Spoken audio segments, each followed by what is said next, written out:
It's hard, man. It's hard because you see a fan favorite traded. A guy that was an all-star, that was a platinum glove winner. And it's hard to not sit here and say there's a money move. And you bring up the Dolans and people are super angry at them and they don't like them for every... I get the trade. I completely understand the trade. But I also understand a lot of people waking up this morning after the other trade that they pulled off last night and are going, what the hell are we doing here? Right?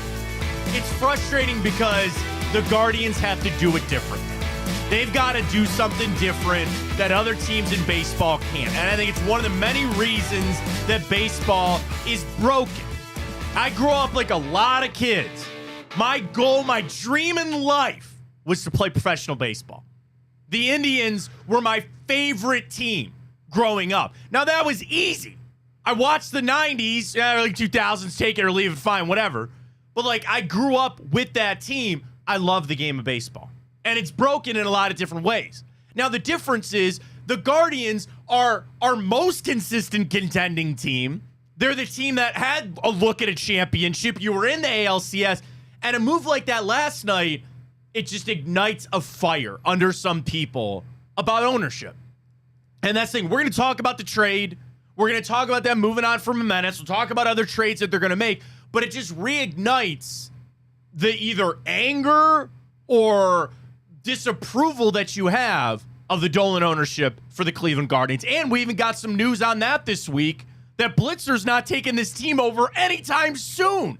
It's going to be 6 years still to go before he actually takes this team's over. But Guardians make a massive trade last night. They send Andres Gimenez to Toronto. They get Spencer Horowitz. They flip him to Pittsburgh. We got trade prospects and all that. And trust me, you're like, who the hell are these guys? We're going to tell you because at 9:15, we recorded with Justin Lada. He does Locked On Guards. Justin's one of the people I trust the most when it comes to the Guardians. He's going to lay this out for you. Why they made this trade, who these prospects are, and potentially if anybody else could be on the move for the Cleveland Guardians. So we'll talk about that a lot this morning. Sprinkling in some football. I got this from Daniel Oifusi this morning. The 5 players that it's most important for the Browns to evaluate over their final 4 games. We'll talk about the list. I disagree with one, but we'll talk about that coming up. We got another mock draft from Field Yates that we'll get to, and ranking the NFL Super Bowl contenders. We'll get to all that this morning as well. Joe Burrow getting his house broken into. Like, that is just some crazy stories as well. We'll get to the morning update. We got time up. We'll get to the grid. Bracket rolling for the best adult animated television show. We got it all for you on a beautiful Wednesday right here on Big Play. Welcome to the show, everybody. I am Matt Fontana. Hey, is Ryan Tyler. Good morning. Happy to have you alongside. You can follow us on Twitter. Actually, these headphones are right. Hang on. Can you talk? I need to get this. Oh, hello. Turn me up.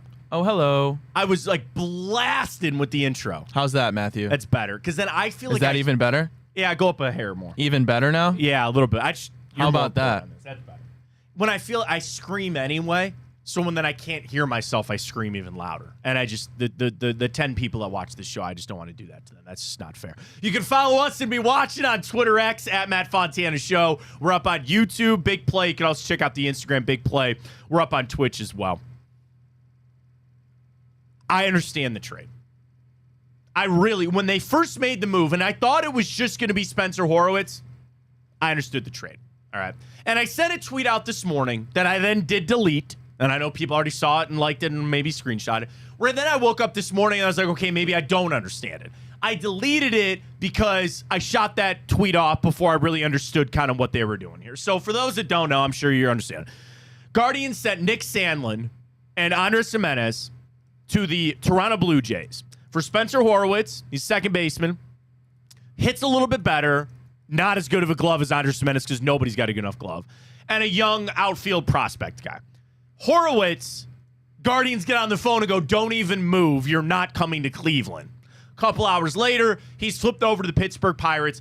3 pitchers. One guy is going to be in your rotation next year. Luis Ortiz. He started second half of the season for the Pirates. He had a 3 ERA. He's going to be a middle 3 starter for you for the next 4 years. He's 25 years old, pre-arbitration. He's here. And then 2 other pitching prospects that are like light years away, all right? The one guy's 20.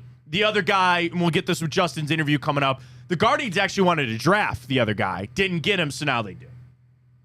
On the surface, though, you traded away a fan favorite, a guy, I go back to that play in the playoffs when he's in right field, gets it over to Naylor, who keeps the toe on the bag, a platinum glove winner that unfortunately had lost his bat. Over the last 2 years, the first 2 years of the deal, that's not the Andres Gimenez bat that the Guardians thought they were going to get when they signed him coming over from the New York Mets. I do have to talk about the Mets trade, too, when you got Andres Gimenez, but we'll get to that in a second. You have $100 million owed to him till 2030. $100 million for Andres Gimenez. You can't pay that with that bat. You just, and maybe they thought he could turn around and they'd find something else, or maybe it just wasn't going to work here. And he needs a fresh set of eyes. He needs a fresh new location for that bat to come around. You cannot pay $15, $18 million for a guy that can't hit his weight and, yes, is probably the best glove in the game. You just can't do that in today's day and age. And I saw a good tweet from somebody yesterday trying to rationalize this. Andres Gimenez is a great player, and he's a fan favorite. He's not helping you beat the Yankees. That bat was not going to help you go win a championship. Was that my tweet, Matt? Was it your tweet? Probably not, because I don't get clout tweets, but I did tweet that out. Oh, then maybe it was Ryan. Maybe it was Ryan. I hope not, because he didn't like it. Ryan Tyler 33. Go follow him right now. Right now. Ryan, there we are. Yeah, go find it and like it. Go find it, like it. Spencer Horowitz. To be fair, defense doesn't beat the Yankees. That's what you said. Quan extension. We'll talk about that with Justin coming up. That's the other part of your tweet. I retweeted you there. Thanks, there man. You go. Good retweet there for Ryan. I understand the trade. I do. It doesn't mean that I... Are you angry about it? I'm not even that angry here's about how, it. Like, and you're right, because this is it. exactly how I looked at it. Initially, I was shocked, yes, because not necessarily... And the only reason I say I was shocked because this wasn't a thing that was talked about. If anything, if it would have came across my screen, Josh Naylor was traded, I would be like, okay, but I didn't expect Gimenez to get moved at all. But the way I look at it is, yes, when you're talking about, like, for instance, last year when you're playing the Yankees, what would I have needed more in that series, right? An elite defensive second baseman, or maybe not as good defensive, but a better hitter and a deeper starting rotation. That's exactly what you would have wanted. Yeah, and it goes back to, Aaron sent a tweet, and I quote retweeted about, you got to give the Guardians the benefit of the doubt. They have ace trades over and over and over again of guys exactly like this, where you don't know where you find these guys, and in 4 years, they're a crucial piece to your team. So you got to give them credit that they know what they're doing. Doesn't mean that, you couldn't be angry today, but you got to give them the credit. The thing that I said on that, though, this is their first trade that was not a guy you knew was going to get traded. I knew they were trading Trevor Bauer. I knew they were trading Mike Clevenger. I knew all the other moves. This is the first one that really felt like you didn't need to do it. Now, I say that to say this. I think they needed to do it. They understood this contract, not going to work. Not working in this market, not working if his bat is not going to be what you expected it to be. So maybe we should have expected it. But, Ryan, this is the first big trade. I knew they were going to move on from Francisco Lindor. Everybody did. So this is the first one that felt like they pulled the trigger on a move before they really had to. Or like you said, that nobody really expected it to happen.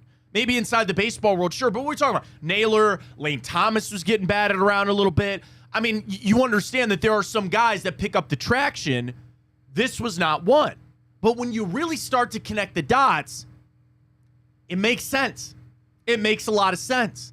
And if you want to talk about Travis Bazzana, which we're in a world that you see Paul Skeens. Now, he's a pitcher, and that's a little different. Service time manipulation's a big thing. It wouldn't shock me at all to see Travis Bazzana up with the Major League squad next year. Do I expect him to be your opening day second baseman? No, I do not. I don't. That's a tough thing to ask for a kid who's not even seen AAA pitching at this point, all right? So I get it. People saw that move, and they instantly think, all right, Bazzana, people are bringing up Brian Rocchio. If you can move him over there or what other games you want to play, I see why they did it. Inevitably, though, this comes back to how you feel about the Dolans. because I'm going to paint with a broad brush right here, but I think I'm right. If you're mad about the Andres Gimenez trade, it's because you don't like the Dolans. Because this is another thing. If you want to cut it this way, there's a cheap-ass team that doesn't want to compete, that can't spend the money.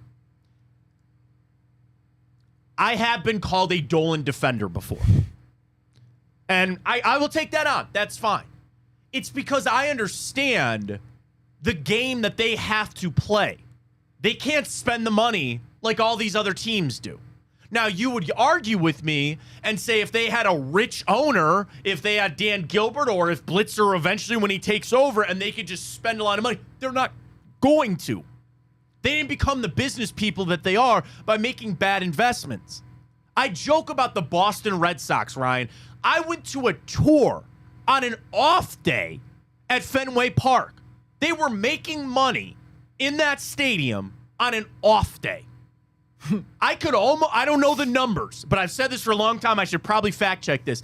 I wonder if the Yankees make more money off of selling hats and their logo than the Guardians do all year with tickets and parking and concessions. They're just playing a different game. And that's why baseball is broken. They got a lot of problems, and it's killing the game. But I'm one that I've given credit to the Guardians for having to do it differently, and you're still in World Series, and you're still in the playoffs, and you're still in the ALCS. If there was a salary cap in baseball, and it was about as equal as some of the other sports, you'd have 4 World Series over the last 20 years. Wow, that's quite the claim. They're smarter. They are smarter than the majority of the teams. They draft okay. They make some really smart trades for young guys, and they develop about as any good as you can. What's the joke off of that? We are just the minor league for everybody else because we develop these guys and they go off elsewhere. But if there was a salary cap, and you're right, that might not change anything because you could have a salary cap so you can't spend above that. Doesn't mean they have to spend it. But could you just imagine if you still had Francisco Lindor here? If you still had, some of the pitchers have gone off and not been quite the same, but they make smarter moves than everybody else. They're so good. So I got to trust them in this trade, but inevitably comes back to the Dolans and not willing to spend. I'm going to give them, or I'm defending him, a pass for this one. Ryan, was the Andres Gimenez that you saw worth $100 million over the next 6 years? Absolutely not. So then you got to move on. And if you found somebody that was willing to just strictly take the contract, which is what you found, and you picked up some other nice pieces, that's actually a win. The other problem with baseball, the drafts and trades are not never, but usually not. I can grade this come July. The only guy that's going to be here is Luis Ortiz. The rest of these guys are in the minors. And in 4 years, if I'm talking about that Kennedy kid being a number 2 starter for my team, then we're going to sit back and look on at revisionist history a little bit differently, right? Yeah, I mean, you can't have it both ways, right? I mean, we talk about it all offseason. The Guardians have to go get starting pitching. They have to go get starting pitching. Well, they got Bieber back, and now they made a move to go get another starting pitcher here. And, yeah, I mean, realistically, Andres Gimenez, generational defender, no doubt about it, Platinum Glove winner.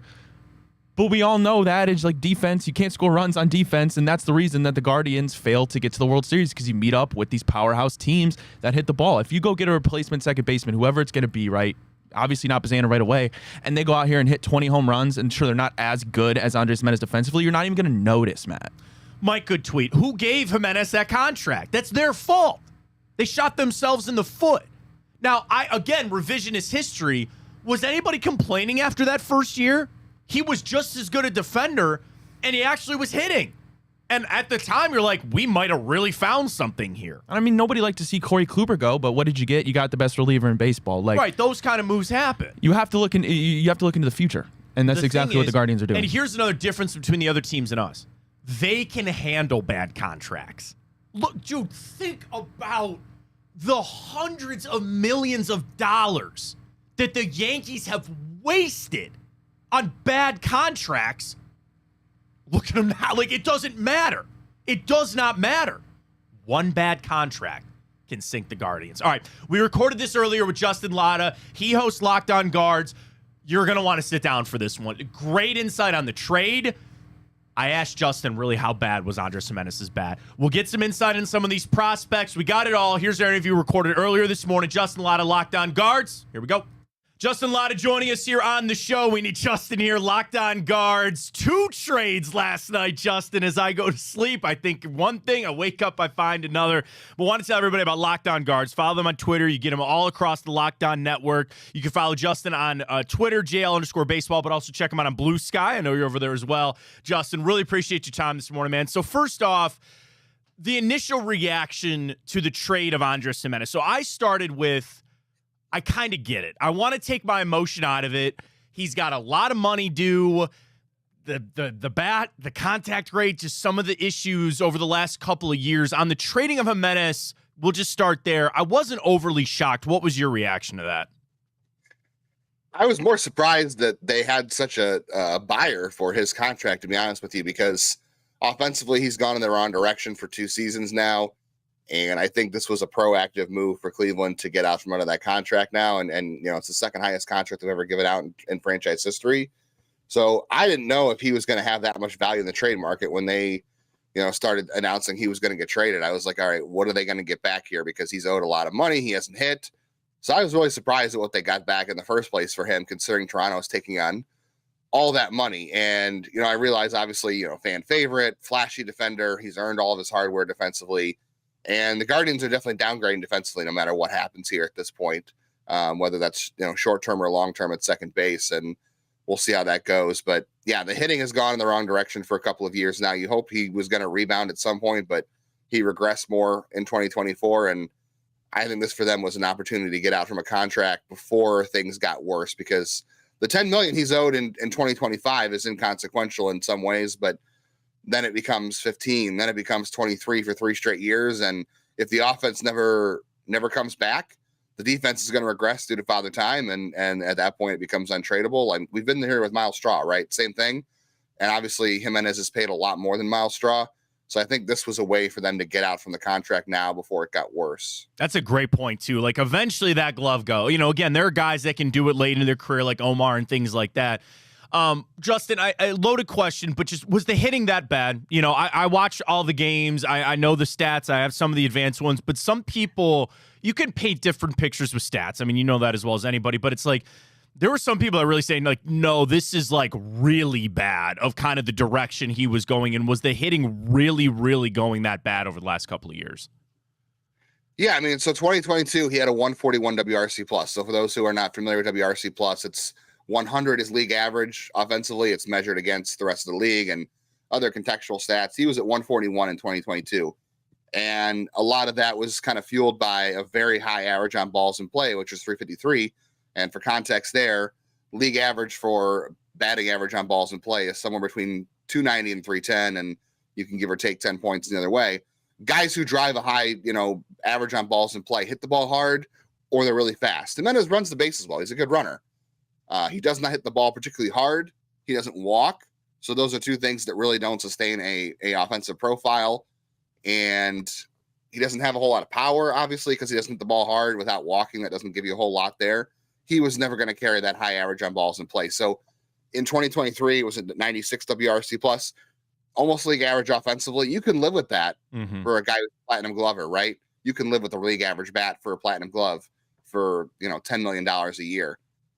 But he went down to like 86 or 83 this year, kept going in the wrong direction. He's chasing out of the zone more. He's not hitting for power. He's not he's not walking. So all those skills just don't paint a picture of somebody who is going to be consistent offensively. And let's say that, again, he hits another 83 WRC plus this year coming up at 10 million. Next year he makes 15 million. Does anybody want to trade for a platinum glover who makes $15 million, but can only hit, you know, a 20% below league average offensively? I don't know. That skill set does not paint somebody who is going back in the right direction. Maybe Toronto figures something out. Maybe they help him. I mean, he does run well, so maybe he'll carry a higher average on balls in play eventually, but without hitting the ball hard, it's very hard to carry a higher average on balls in play eventually, but league average offense. No, and that's a great point. I'll live with that at a number. That number's not 15 million. You know, I'll find that number. That's fine. That's, you know, every team kind of needs that, but at a particular number. And the same thing, I agree with you, Justin, 100%. it might not have ever worked here. You know, if he goes off and figures something out there, it's like, well, it's not going to help us here. They've got to go make this move. Justin Lada joining us, of course, Locked On Guardians. Check it out. I know you guys did a late podcast last night. Go check that out on their YouTube channel. You can follow them on Twitter. So the quick flip to Horowitz, and then they move to get the outfielder in Wheeler or Walker, I can't remember, but he comes in from Toronto. Then they get the 3 pitchers coming over from Pittsburgh. Before we talk about them, Justin, just I don't know. It was so interesting to hear that, like, you know, the winter meeting's going on. There's all these rumors going around.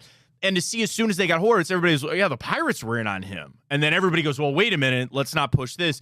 And it's different in baseball where you don't see NBA 3-team trades and all that kind of stuff. I get just how different was last night, do you think, that they were able to flip him? I mean, we've seen that before of cutting guys instantly. But to be able to trade somebody that quick, it seemed like this obviously was all very much planned out.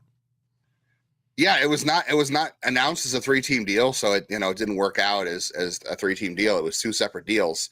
So clearly they must have had an idea that Pittsburgh was interested in Spencer Horowitz, and they must have brought Pittsburgh in at some point. I don't have a whole lot of details on that. All I know is that we had heard, we'd seen the rumors start to go on Twitter about the Andres Gimenez deal going down.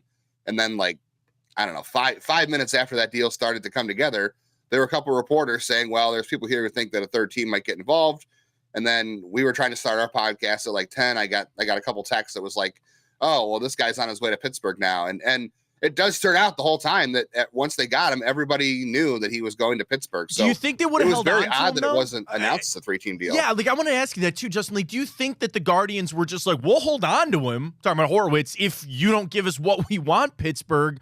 I thought that was just an interesting kind of negotiation tactic. Maybe they were okay holding on with him.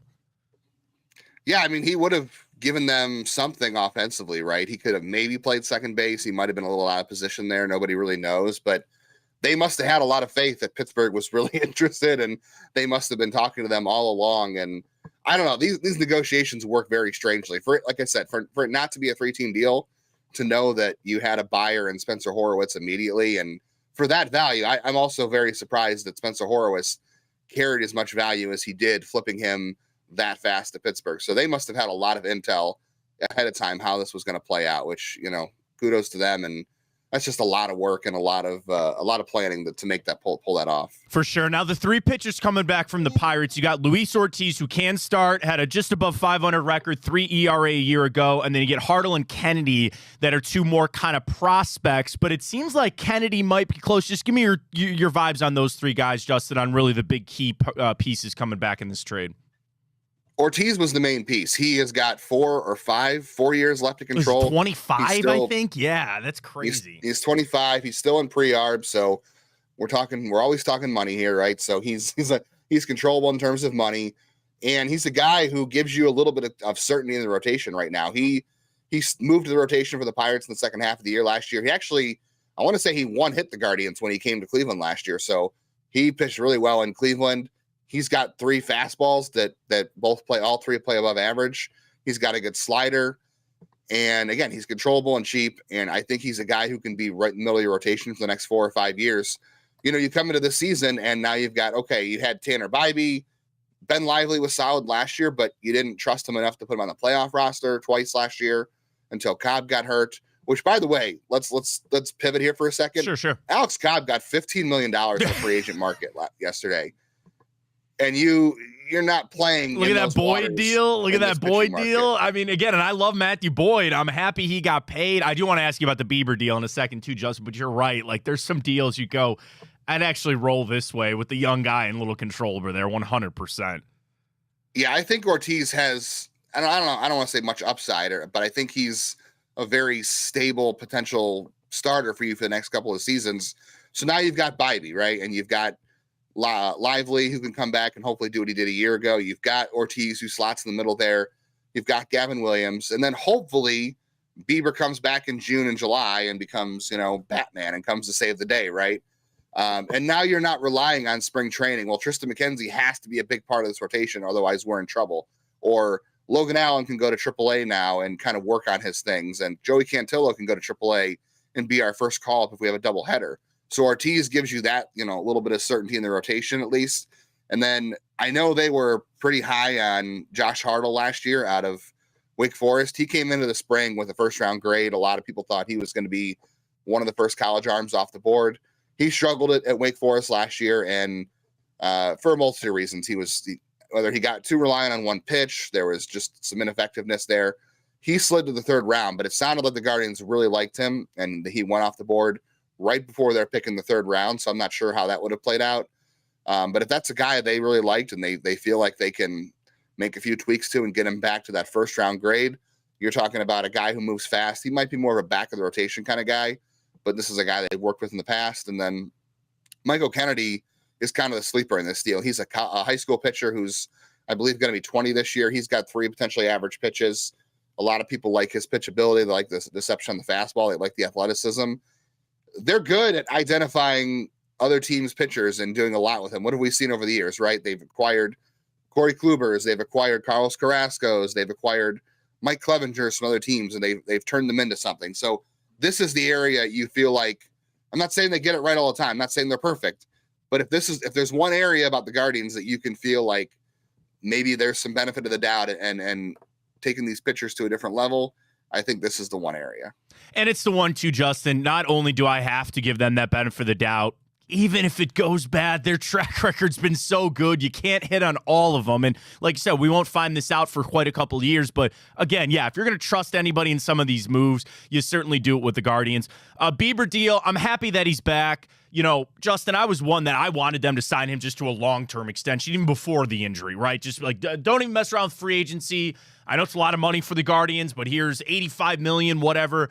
The injury complicates things. I like it to get him back. I know I saw the reports he wanted to be back in Cleveland. He gave up more money to come back. And like you said, he's not going to be back until middle of the season at best. But I just like that, Justin, just from a fan perspective. I know we lost a fan favorite yesterday, but fan perspective. But I think that really plays well in the clubhouse. And we're also kind of dismissing that it was a former Cy Young winner at a point. Yeah, I mean, there's a lot of things you can throw out about 2020, right? Like, I don't know if anybody wants to necessarily put a lot of stock in 2020 from all perspectives, but yeah, he's a former All-Star on top of that. 2019, he didn't win the Cy Young in 2019, but he was an All-Star that year. He was still pretty good. You know, I guess you kind of treat him, I know people are going to hate this, but you kind of treat him like a trade deadline acquisition, right? Matthew Boyd was that way this year. You didn't know what you're going to get from him. You signed him, and he came in late July, and he was good, right? He was pretty good. Ended up starting a couple playoff games for you. Was your second best start in the playoffs. If Bieber comes back to the level of Matt Boyd, then it's a 3-month reunion, and he goes off to greener pastures next year. And hopefully that means the Guardians win their division title this year, and they make a playoff run. This team could have obviously used Shane Bieber a lot in the playoffs this past year. I don't know what version you're going to get of him, but he trusts them enough to turn down, however much less money elsewhere to come back and finish his rehab. And hopefully that means that he trusts that he's going to get back to a good version of himself, that he's going to be able to cash in next winter. And that means that he had a good season. That means hopefully the Guardians had a good season. And if not, there's not a lot of risk either, because then he picks up his option next year. He comes back, you get a full year of a guy 2 years removed from Tommy John, or 1 year removed from Tommy John, or whatever. And you're even better in 2026, hopefully. And the other piece of this, maybe trading Gimenez this year allowed you to bring Bieber back. I do think that the money they're recouping from Gimenez needs to be spent more than just bringing back Bieber, but maybe that allowed you to bring back Bieber in the first place. And hopefully, as well as I do, you can't guarantee what they're going to do with this money, but hopefully that's the next tentacle of this piece. Hopefully, but there's no guarantees. More blue seats. I'm just kidding. No, I agree. I hope that they kind of respect. And final question, and the last thing to kind of go off of that exact thing. Is there anybody next? I mean, listen, Justin, I like Josh Naylor a lot. I do. I think I would pull the trigger. I just don't ever think he was the same guy out. And that was a horrific ankle injury when he broke that leg.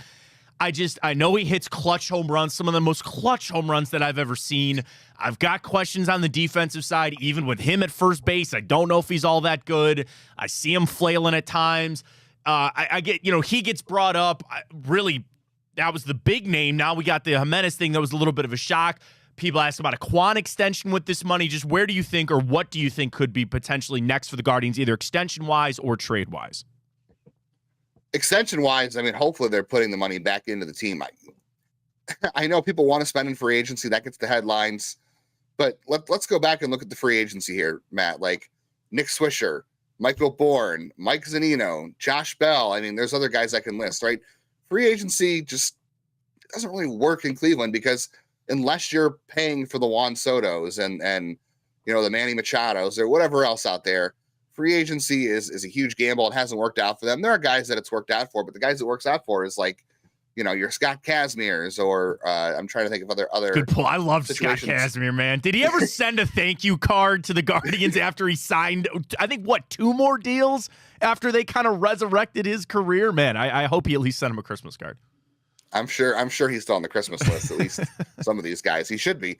Those are the free agents they work out with, though, right? It's not the guys in now, but I think it makes more sense for them to reinvest the money internally. I think it's imperative. I've been saying it's imperative for them to keep Tanner Bybee because I don't know what they have coming in the minors pitching wise. Like, yeah, they just acquired 2 pitching prospects, but the one needs work and the one is a high school kid, and they just drafted a ton of high school pitchers. Like, those are all giant wild cards. You have Tanner Bybee. You know what you're going to get from him. He's got a clean health record, knock on wood, and he's young and you trust him. I think they need to reinvest the money in Tanner Bybee. I know they haven't come close on a contract with him yet, and maybe they won't.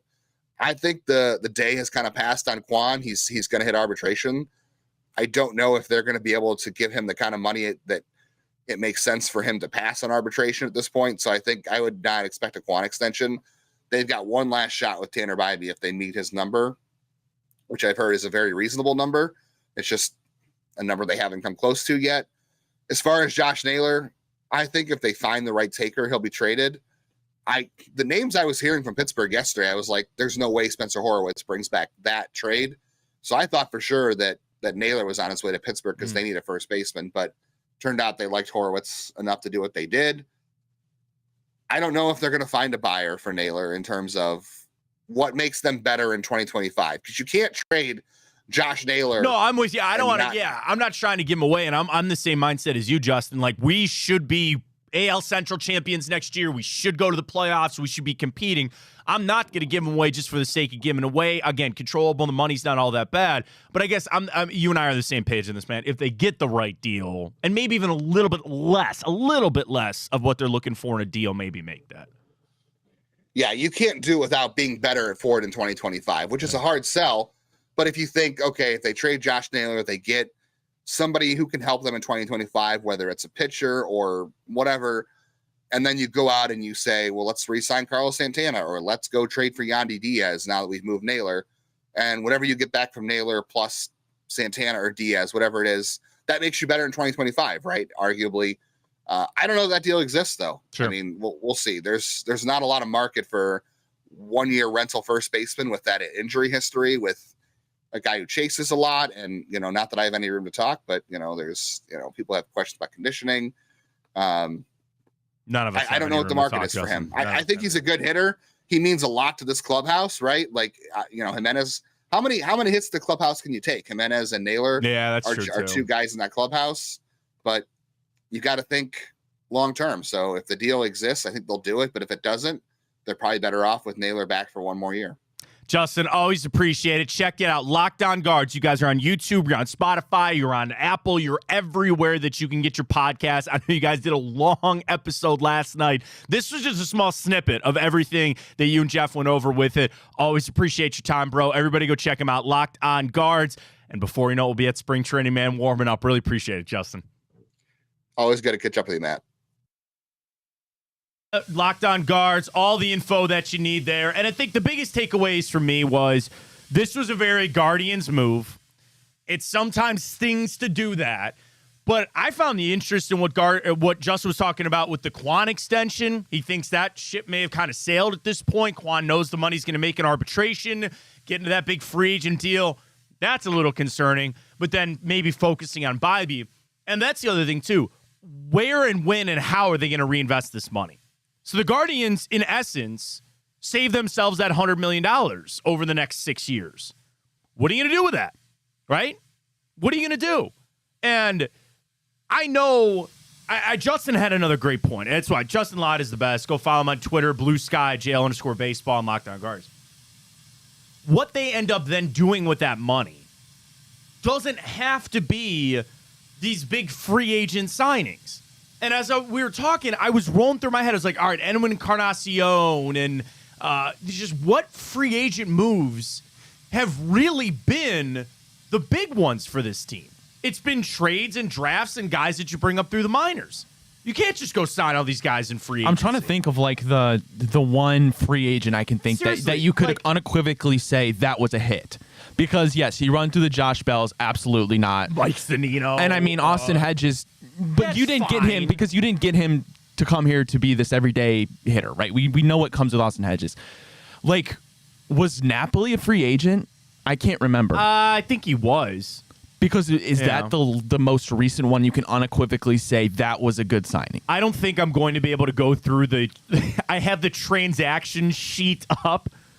Trade Andres Gimenez. You know, like, I guess, okay. Edwin Encarnacion is the most recent prime example, right? And they gave him, what, $80 million and eventually had to move off of that. Jay Bruce? Was that a free agent? That was mid-season trade? Josh Donaldson was mid-season trade. Andrew Miller was a trade. Michael Bourne? Was that a trade? He was free agent. No, he was free agent with Nick Swisher. He was. Okay, so there you go. Seriously, I can't think of many else. Johnny Damon? Was that? No, they traded for Johnny Damon. No, they did. They traded for Johnny Damon. They did. God, was he washed? But, like, I mean, he was trying to, like, outfielders, right? Yeah. Bourne? Even the guys on the team know. You traded for Miles Straw. Like, the name of the game has got to be the trades and the free agency. The trades and the draft. Free agency is not going to be it. And this seems to be one that in a couple of years we might be talking about saying that was job well done. But you also have to give them credit because they've made so many other good ones. Even if they miss on this one, and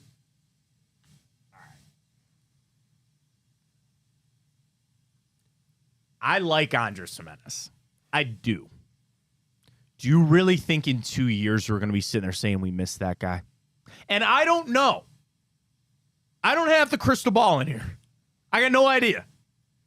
But I asked myself today, if you were a betting man, which I know you are, Ryan, would you bet that in 2 years we're sitting here saying, man, we really miss Andres Gimenez? I don't think so. I don't think so either. I don't know. I don't think so either. And it doesn't mean, again, that we didn't like him. He was a good player for us. He's fan favorites. I think this works. But the question comes back to the Dolans. We got to post our Twitter question this morning. Do you like the Dolans? Straight up, do you like the Dolans? I mean, what other way can we ask that question? Because the essence of the question is, like, do you give them credit for being competitive when they don't spend the money? It's like my whole crux of the argument. Like, if I sat down with somebody that was just completely anti-Dolan, okay? Listen, if somebody wanted to walk through that door and Dan Gilbert wanted to buy the Guardians, I'd be like, please do it. Yes, fine. That's not happening, okay? Blitzer is here. The reports this week is you got 6 years to go before he takes this team over. So, in a way, I'm stuck with what I got. The question is, do you give them credit for that? Or do you sit there and just bemoan and complain and don't like them? I will understand people that want to do that. I understand the people that, I'm going to say the sports word of hate. The sports hate of the Dolans ownership. Are you one of those people? I'm not. I understand the game that they have to play. They got to do this a little bit differently than anybody else. Some people don't want to hear that. Some people want to sit there and just say that's bullcrap. They can spend any money they have. Well, they only own the team. They're not these people that made bajillions of dollars doing other stuff. They basically own the Guardians. And baseball is not a real money-making venture at this point of things. So I guess I just understand it. That's probably an even better way to put it. I know you're sending it out there. It's fine. But, like, do you understand the situation that they're in? Are you sympathetic towards that situation? Or you don't want to hear it? You don't want to hear it. They could spend money. They brought him. I guess I just, what else do you want them to do? What else you want him to do? Yeah, I mean, welcome to mid-market baseball. That's exactly it. I can already see in approximately 1 hour and 20 minutes that'll what Bruce will be talking about, trying to get through people's head. The hurdles that front offices have to jump over when you're controlling a mid-market level baseball team. That is another great offshoot question of that. What is more of the detriment to the Guardians, the Dolans or the market they play in? Because if you got some rich-ass owner to come in, I see the St. Louis Cardinals spending money. Now, they're one of the best baseball towns in the country and like all that. I see the Brewers spend money. It doesn't always have to be Chicago, LA, and New York. I see other teams that spend money in mid-market. So what is the bigger detriment to this team? The market that they're in or the owners that they have? I mean, I got to vote the market. Chicken or the egg? Chicken or the egg? Chicken or the egg? And the problem is I don't know too many people lining up to buy baseball teams right now. Again, the plan is in place for Blitzer when he takes over. We're way off of that. We're nowhere close to getting to that. So that's where I accept where we're at. I accept who the Guardians are for all of their faults, for the situation with ownership, for the moves that they have to make, for the roster that they have. I accept them for who they are. And I think when some people realize they're never, ever going to be like some of the other teams in baseball, you'll probably be a lot better off. When you understand that there's no way that Shohei Ohtani can ever come play for the Guardians. That's what bothers you, because when you compare it to football, anybody can play anywhere. When you talk about basketball, anybody can almost play anywhere. That's not baseball. The Guardians, the Pirates, the Reds, the Royals, the Tigers, they know that in no world ever will they sign Juan Soto. That's just not going to happen. When Max Fried signs the deal that he did last night, he's only going to one of 6 teams. Welcome to it. I think as sooner as people can understand and accept that, you're going to enjoy this team even more. And I'm not saying that people don't enjoy the Guardians, but anytime it's always like, Guardians, yeah, but. Oh, the Guardians are great. Yeah, but we don't spend money. Or yeah, but we don't have this prime piece at this. You're never going to have a 1-9 lineup of nothing but all-stars with 3 starters and Emmanuel Clase that are the best in the game. Yeah, the Yankees get the world, and that's the other problem of it. Money wins you championships.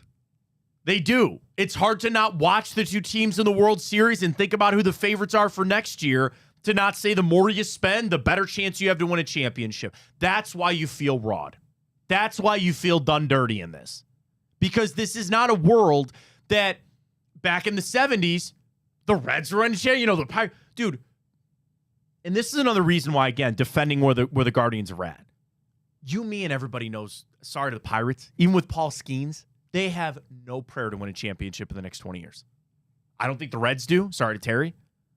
But what you got to do is what we have done, what the Royals have done. You got to catch heat when you got it, and you got a collection of guys that are all on cheap deals. You got to manufacture this. And I guess they manufacture things with the Yankees because they trade for a bunch of guys. You got to catch lightning in a bottle. And then eventually you got to maybe pay the piper and become the White Sox are, right? Like, I just accept it. And people want to yell at me and say, Matt, you don't have to. That doesn't have to be the world that we live in. And maybe it won't be. Maybe it won't be one day. But for now, it's the best I got. It's the best I got. And you have a good baseball team. Now, the shock is, do you know the odds to win the AL Central next year? For the Guardians, I'm going to say, do you know the odds? I do. I'm going to say is it not minus? Do they give it to the Twins?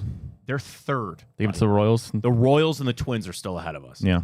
So they believe that this was lightning caught in a bottle, all that. Come back out and shock it. And you win. It doesn't mean that because the AL Central didn't spend money, we don't get a playoff spot. Make the playoffs. Play everybody that you can.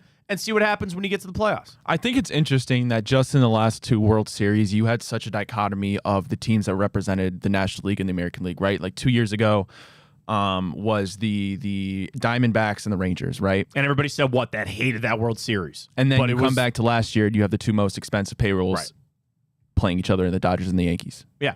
Welcome to baseball. That's it. And I just accept it for what it is. People don't have to, but that's our question this morning. How much do you think this falls back on the Dolans? Vote on that at Matt Fontana Show. You can follow me at Matt Fontana 83. Ryan is at Ryan Tyler 33. So we'll revisit that. And if you missed our interview with Justin from Locked On Guards, you can check it on the Big Play app. All the interviews are just cut up. You want just the clip, it's there, or you can rewind on YouTube and check it out with Justin, which was always great stuff with him. I want to flip over to football for a second. Browns were off yesterday, but Daniel Oifusi put up an article this morning on ESPN. The 5 players the Browns could still be evaluating for the rest of this season to get ready to go for next year, okay? There's one on the list that I don't agree with, and I think you might be understanding who it is. But let me give you the other ones first. Jamari Thrash, okay? He was the rookie of training camp this past year, kind of been buried, but Cooper gone, said Tillman in the concussion protocol. Sure, throw him out there. He played a combined 31 offensive snaps in 4 games before an injury last week. Jerry, by the way, do you know Jerry Jeudy is top 5 in the NFL in receiving yards? I did know that. He jumped from after that Broncos game. He jumped from 30th to 5th. Yeah, in 1 week. That's crazy on that. Sure, Jamari Thrash, see what you got. You know who else is top 5, if I'm not mistaken? Brock Bowers. He is. Which is just, he is. I thought, dude, he's so good. I know he is. Because it started with where I saw it was this debate on Jamar versus Justin Jefferson. And I don't necessarily get hooked up on that because I think it'll be just on any given day or week. These guys can flip back and forth. They're both elite. But if you had to pick one, who would you pick? Justin Jefferson or Jamar Chase? Justin Jefferson. Really? I'd take Jamar Chase. They're both excellent. They're both, prime. But I saw that, and Jerry Jeudy was up there. All right, next up, guys to evaluate, Zach Zinter. Would you sit down Joel Bitonio? Can I talk you into that for a second? Can we have that discussion for a minute? I think, well, yeah. Do you know where I'm going? If he's not going to retire. If you go to him and say, we want you back next year. Let's save your body a little bit. 100%. And we want to see what Zinter has. Now, what did Wyatt Teller say on Monday? He's working towards a contract extension to stay here. But here's the double-edged sword of that. If one of these players on the list is Jameis Winston and you're not out there giving him the full support of the offensive line, sure, you could be skewing that evaluation a little bit. At that point, my comeback to that would be, I've got bigger fish to fry. Sure. And I'm not saying that finding what you have in Zach Zinter should be primo number 1, but I'd listen to it. And especially if you can factor in that might have a positive outlook for Joel Bitonio as far as maybe his return for next year. The only other thing I thought about was Joe Thomas. Does Joel have that in him that he's like, you're not pulling me out. I want my snap streak to keep going because he's got one himself, I think. Pretty sure. But that is a conversation that I'd be interested in thinking about, is if that would help you get a jump on the offseason, no more nagging injuries. We have a chance to bring you back, and we get to see what Zinter has. I'm in for that. But there's also a question of what you want to do with Wyatt Teller, who's entering his final year of his deal. By the way, you sign Teller to an extension, you could lower his cap number for next year. He's on the hook for 14 next year. And I sent a tweet out about that, of the offensive line, and people are like, Matt, they're trash. And I was like, they're better with Winston in there. And we forget, and I know a lot can change, just 2 years ago, these guys were elite. And I specifically looked at run blocking. Bro, Wyatt Teller, 4 years ago, 4 is a long time ago, he was the best run blocking guard in the NFL. Jack Conklin was top 5. Bitonio was top 10. Posick, good. I know injuries, all of those guys have fought through them at one point or another. But I'm not ready just to dismiss that these guys are all washed and trash. But I'd throw Zinter in there and see. Again, evaluating young players. Nathaniel Watson, linebacker. Sure, fine. Okay, put him in there. We'll see. Cam Mitchell, I would say more Diabate. I'm fine. Ahmed's played really well. Cam Mitchell, corner. Sure. Now that Newsom's on IR, you deal with that. But number 1 on this list is it Nick? Dorian Thompson-Robinson. Okay. Yeah, evaluating young players. Oh, okay. So it's not like Jameis doesn't count, and neither does Nick Chubb. Okay. And here's Daniel's point. In 2023, Thompson made 3 uneven starts before Joe Flacco got signed. The team has remained bullish on Thompson Robinson's potential. He provides a running element that can help an offense that ranks 30th in rushing yards. With Watson struggling, Winston set to become an unrestricted free agent, it would benefit Cleveland to see what they have in Dorian Thompson-Robinson as a cable backup or a short-term option paired with a rookie in 2025. Do the Browns not have an evaluation of Dorian Thompson-Robinson? And I understand that spot starts and not consistent week to week, that's a tough situation. But they've already not said he's starting this week. Even if they came out after the Chiefs game and they said, here's 3 uninterrupted starts for Dorian Thompson-Robinson. What does that get you? I think it's going to circle back to the answer that you already have. He's not the answer. I don't think he'll be the answer either. And this all depends. What they plan on doing is, how far are you into your Jameis Winston evaluation? I mean, if you really, I think they have the answer on that too. And then if that's the case, then I don't see. I guess Bailey Zappi would be your last option. I mean, you want to know the problem in all this?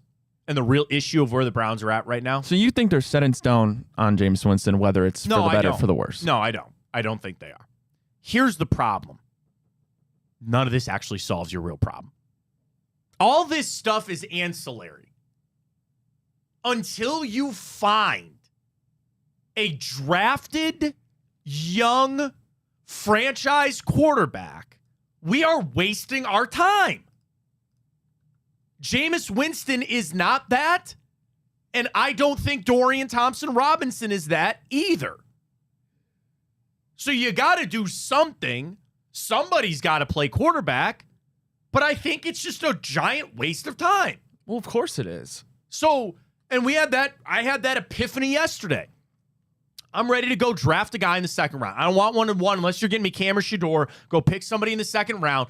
And I would actually listen to just starting that guy week 1. I think that is a horrible idea. You cannot start him to find your guy. But if that's the case, then you still have to swallow the pill of you can't just fix this next year. Yes, you draft a guy in the second round in this upcoming draft. That's fine, and I'm all totally for that. But you can't just throw him out there. There's no way.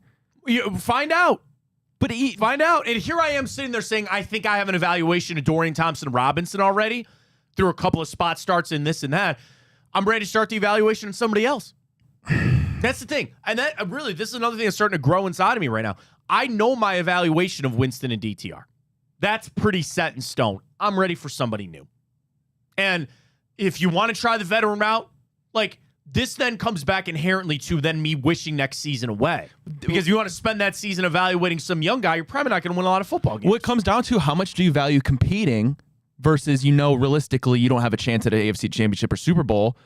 Do you just want to be a pedestrian team, which would probably be the most likely outcome if, say, Jameis Winston comes back? Or, do you really want to go take that home run swing, get a guy in the second round because you're not getting Shador or Cam, throwing him out there and either goes really good and you got a quick fix to your problem, or he's not good, you're at this crossroads again and you're not even competitive? What if you just go Anthony Richardson route? Whoever your young guy is, start him. It goes bad, we'll go to Jameis, and then eventually that rookie can come back in there. If that's the point, or that's the route that they go down, we're talking about Kevin Stefanski surviving this year. Is he going to survive that? And then you're going to be a new head coach search. Probably at that point, you're firing Andrew Berry. But we're being closed-minded that the quarterback isn't good. And you're right. The odds possible. Tell you it's probably not going to happen, right? I get that, but you got to leave a little sliver of that crack of that door open going that maybe we did find our guy in the second round. I don't know. You're trusting the evaluation of Andrew Berry, which I get why you would be bullish, to use that word there, on not thinking he's going to be able to make that pick. Bearish. We'd be bullish on him not making the good pick. Right, so I'd be bearish on his evaluation. Is that what the opposite of that is? Yeah, bullish. Bull market, bear market? Dude, it's economics 101. Sorry to Dr. Stage at Baldwin Wallace College when I took economics. You don't know the difference between a bear market and a bull market? Oh, I do now. Yeah, sure. I did not know that bearish was the opposite of bullish. Yes. Bullish is not a word that is in my lexicon. I don't say that word. It was just in the article from Daniels. That's why I brought it up. So that word is not very much in my lexicon. If you watch the show enough, you know it's pretty limited Well, the more you know. vocabulary. The more you know. I loved working with the Reg Guy because Reg Guy would drop a word every show. They're like, what the fuck is that word? He's like a thesaurus. He's literally a human thesaurus. He's got all these words, and he's sitting there going, what the hell is that? I don't know. But at this point, I'm just starting to go more towards, yeah, there's some evaluation. You sprinkle some of these guys in. Honestly, I think Zach Zinter is the only one that I would kind of make a case for. But even if they didn't, you're like, all right, what are you going to do? I'm over DTR. And I like DTR. I loved him coming out of the draft.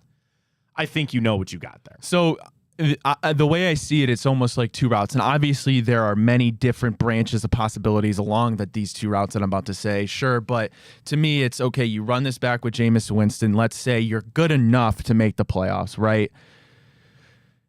You get another game of Myles Garrett in the playoffs, Denzel Ward in the playoffs while this group is alive and in their prime. Or you go down the route of trying to get that quarterback. You might not ever get to see Myles Garrett in that bunch in a playoff game again, but you do have the off chance, how small that is, of actually finding your solution at quarterback. Yeah, and that's, at this point, I'm taking a 2% chance. Okay. Like, I'm going to roll the dice here. I really am. Because let me ask you this. I don't blame you. And I don't blame you. Would you be in that bad of a situation? Would you be in that much of a different situation if you roll the dice and it comes up snake eyes? You're in the same spot. Yeah. You're in the same spot. And you could say, well, we could still make incremental improvements and start chipping away to getting back there, but you're in the same spot. Now it's your point. You're wasting another year of all these guys and the money and all that kind of stuff. But with the albatross sitting there eating his spaghetti, roll the dice. You are pinched. You are backed into a corner. Mamma mia. What? You said it's spaghetti. It's Italian. Yeah, it's Italian. So I said, Mamma mia. I didn't hear what you said. Mamma mia. Yeah. I told you when I went to Italy and I asked them about fettuccine Alfredo and chicken parmesan. I was like, you Americans. We don't do that here. They don't? No. Oh, okay. So we went to Italy on our honeymoon. Got done with an all-day tour. And we're getting back on the bus. And the tour guide obviously spoke pretty good English. So we were getting ready to go out for dinner that night. And we were like, oh, around town, do you have a good place to get chicken parmesan? She looks and she shakes her head. You uncultured swine. She goes, you Americans. She goes, we do not do chicken parmesan here. And we don't do fettuccine Alfredo. You guys did that. And she goes, you will realize in Italy, we do not put meats in our pasta. You can have a meat with your pasta and there's seafood. But she goes, chicken and beef, they don't go in the pasta. You did that. So she just shakes her. I'm like, I'm sorry. And she goes, to be honest, I get that question every other day. From you American tourists coming out. Then we went to dinner that night and watched an American family get thrown out of the restaurant. I don't know if it was because they asked chicken parm or not, but they got thrown out of the restaurant. It was pretty funny. Good times. All right, coming up, we got the morning update. Plenty of stories. Burrow getting his house broken into. NFL going overseas yet again next year. We'll get to that. More reaction from the Guardians trade. All that to play out as well. A couple of things sprinkled in from the NFL as well. Rank the top 10 Super Bowl contenders from Cody Benjamin this morning on CBS Sports. We'll get to all that. You need to get to Fairway Ford, though. Christmas sale is on. How about that?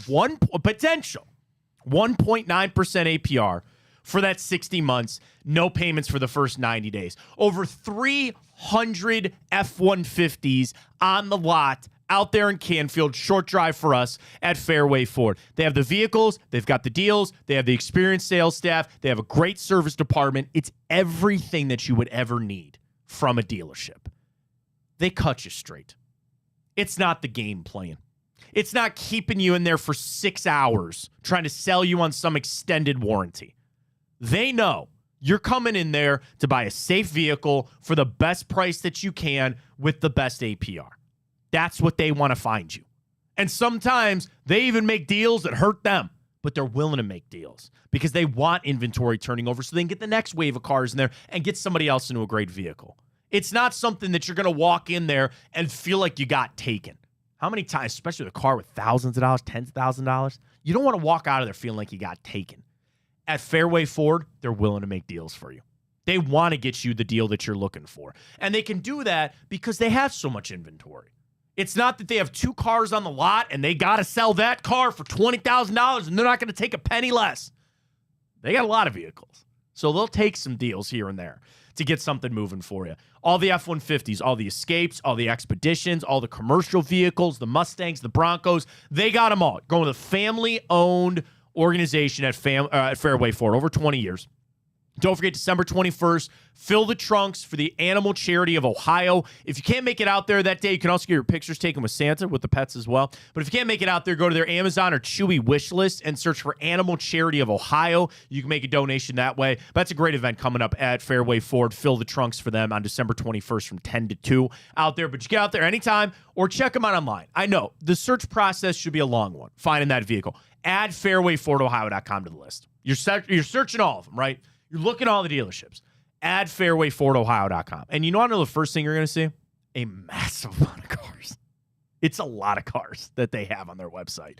They're all there. They're available for you. Chat feature, fairwayfordohio.com.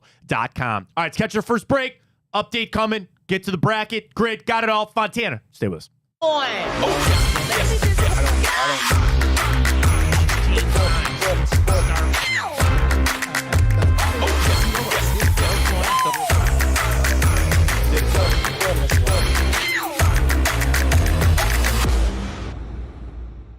The Big Play Sports Network. Download the free app today to watch all of your favorite hosts on demand.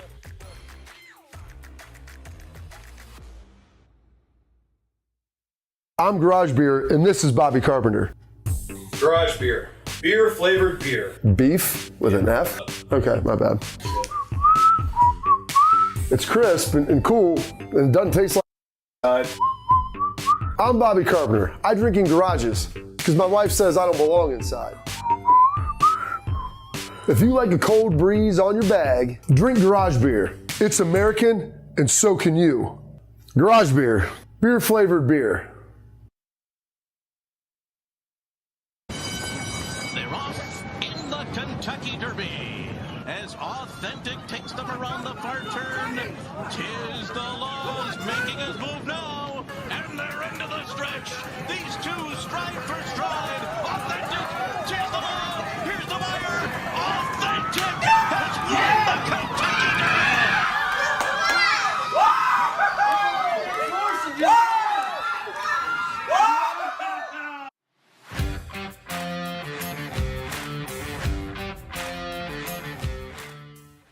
What an embarrassment. A catastrophic embarrassment for Buckeye Nation. Ohio State was a 21-point favorite. And I heard that the line went up as much as 23.5 points in Vegas at kickoff. Can you imagine if you took Michigan with all those points? You're probably drunk after the first quarter. Get this. That is the biggest point spread in the rivalry between Michigan and Ohio State since 1978.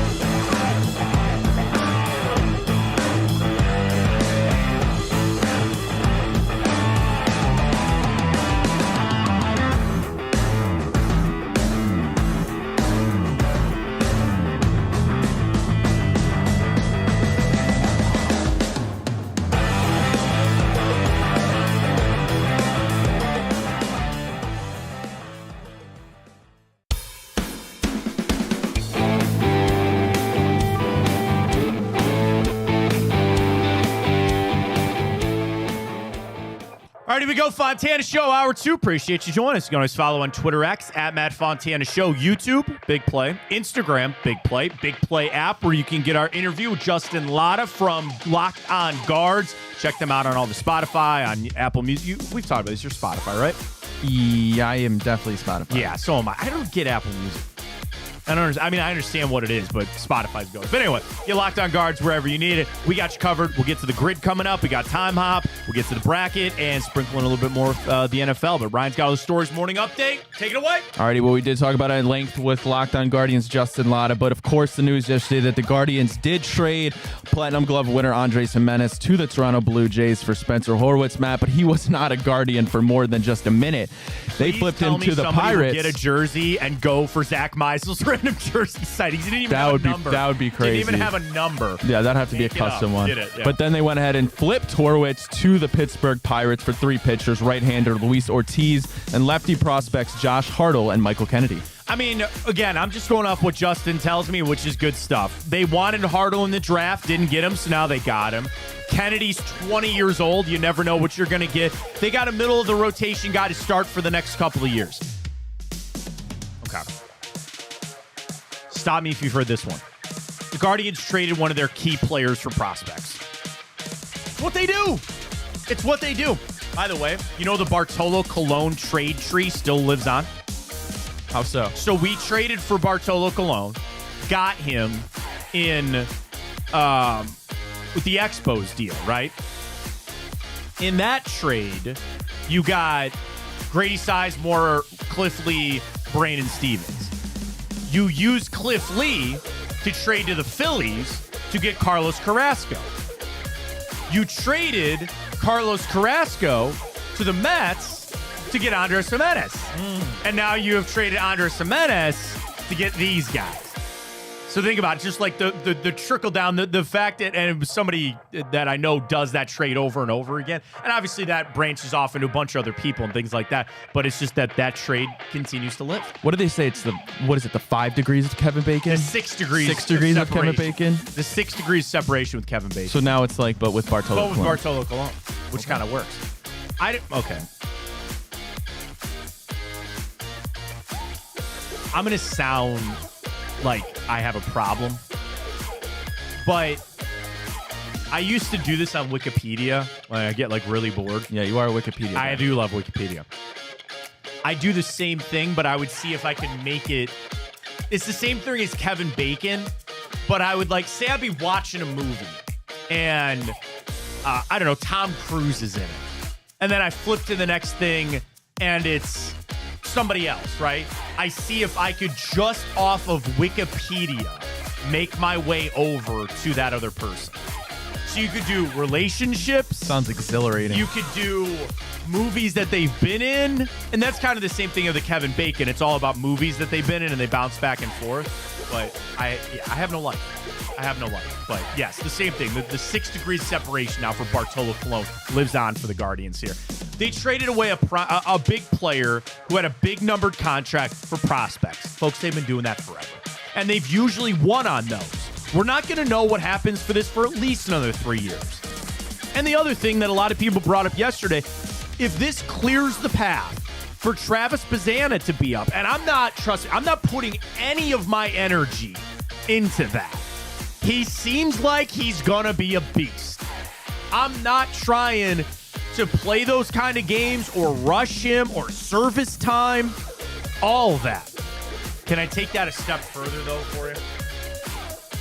The report this week that Blitzer's 6 years off of taking over the Guardians, doesn't that kind of line up for about a time that Travis Bazzana might need to get a big fat old contract? Think about that. Let's hope he pans out. I hope it works out in a lot of different ways. But the instant reaction was you traded away Gimenez and you used the number 1 overall pick on your future second baseman. Not going to quite connect those dots just yet, but I do think there's a world that we could see Bazzana up sometime next year. Got a long road to go. Are the Guardians worse after this trade? With us knowing that you basically traded. It all depends on Ortiz. That's it. In the immediate. Andres Gimenez for Luis Ortiz, who will probably be your third starter this year. Because that's, again, my interest. I'm sure these other guys will pan out and it'll all work for 2027. I'm trying to go win the Central again next year. Did you get better with this trade? I don't know. You had no pitching. We just did it this week. You had 2 guys that you felt good about starting for your team. That's it. I feel good, really one. until Bieber's back. Bybee, Bieber, I wouldn't say I feel necessarily good about either Lively or Gavin Williams. So there you go. So there's your upgrade. On a pen that, listen, we all like Nick Sandlin, but that's fine. You get Trevor Stephan back at some point next year. I see what happened. I truly am trying to take out all the fandom in this. I'm okay. I really am okay. I understand people that are upset this morning. I'm all right. We're doing okay. So we'll see where it goes. And again, for the Guardians, they're not done either. The winter meetings are still going on. And whether it's Naylor, which we talked about that with Justin, he and I are on the same page. You get the right deal for Josh Naylor, you pull that trigger. But don't just give him away. I also wonder how that's going to handle when it is swirling, that he might get traded, and how that handles, how that plays in that locker room. Those are all problems for him. Alrighty, well, Field Yates has released his newest 2025 mock draft of the first round. Go! All right, Matt, All right. Have you seen this? I've not. Okay. So now we get to role reverse. Number 1, the New York Giants select Shedeur Sanders. Shedeur Sanders, quarterback, Colorado. Number 2, the Las Vegas Raiders select Cam Ward. Cam Ward, quarterback, Miami. And I'm just now realizing this, and this is so sad. The Giants and Raiders both each have only 2 wins. Both have beaten the Cleveland Browns this year. Number 3, the New England Patriots select Travis Hunter. Travis Hunter. Number 4, the Carolina Panthers select. Now here's where it's not gimmies. Obviously not going to be a quarterback. No. How much do they like Xavier Legette? Would they go Tet McMillan? I don't think so. They're going to go defense. Mason Graham or Michael Williams? Or did they go Will Johnson? I'll go off the reservation. Will Johnson. Well, Matt, none of those 3 actually. Why? Abdul Carter, edge rusher, okay, Penn all right. State. Yeah, okay. That's fine. And at number 5, your Cleveland Browns select. Okay. I'd have you guess, but I did already tell you this. You already tell me. So you still have Michael Williams, which would be my pick. Mason Graham. Yes. I don't think they need Will Johnson, the corner, and then what eventually they are going to go. Yes, well, the Cleveland Browns, Field Yates has them taking Calvin Banks, offensive tackle, Texas, the write-up. The Browns have several needs to address on offense, including potentially the quarterback position, but they simply must add reinforcements to the O-line. The Browns have given up the second most sacks this season at 53. Additionally, left tackle Jed Wills has played only 13 games over the past 2 seasons and is a free agent in 2025. He has Banks as his top-ranked offensive tackle. That's fine. There's projections he might have to go play guard. If you had somebody that was in this draft that was a bona fide left tackle, and I'm sure they would start Banks at left tackle to see, I don't like that there's already conversation about moving that guy to guard. Now, remember, they had that same conversation with Tristan Wirfs, and look at him. Now, he's a right tackle, but still, I don't know if I like that. I'd actually rather go pass rusher there. I really would. All right, number 6, the New York Jets. They take Mason Graham, defensive tackle out of Michigan. Rounding out the top 10, Titans at 7 take Tet McMillan. Jaguars take Will Johnson, cornerback, Michigan. Bears, number 9, take Will Campbell, the other tackle out of LSU. And number 10, the New Orleans Saints take Michael Williams, edge from Georgia. Bengals at 11 take James Pierce Jr., edge from Tennessee. Wow. A lot of D linemen, a lot of edge rushers, a lot of D linemen. Ashton Genty, 12 to the Cowboys. Okay, that makes a lot of sense. Let's see, any other ones? Looking if there's any other Buckeyes. quarterbacks. Luther Burden, 20th to the Commanders. Wow. Okay. And I'll be really interested Emeka to see. Buka, 29 to the Buffalo Bills. Okay, yeah, that makes a lot of sense. And Donovan Jackson, 32 to the Lions. All right.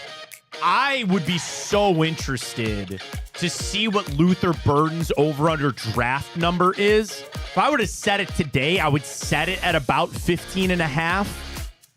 And I think I would take the under, but there he is at 20, so that's an interesting one there. I just think with those other defensive players and D linemen on that board, if you can't for sure, and I know we need somebody to play left tackle. Right now, your starting left tackle is not on your roster.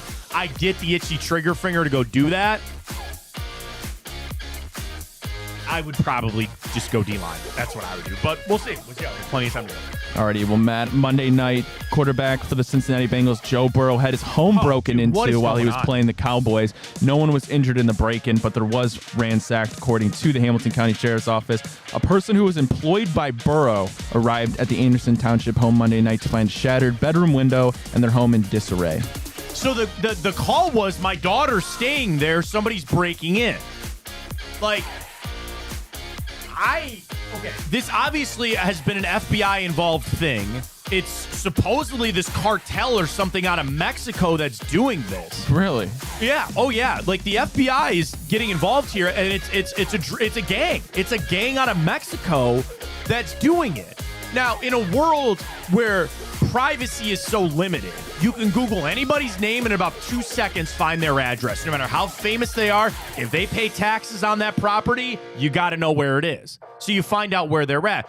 Even these guys that are in, I guess, what you would say, quote unquote, gated communities or not.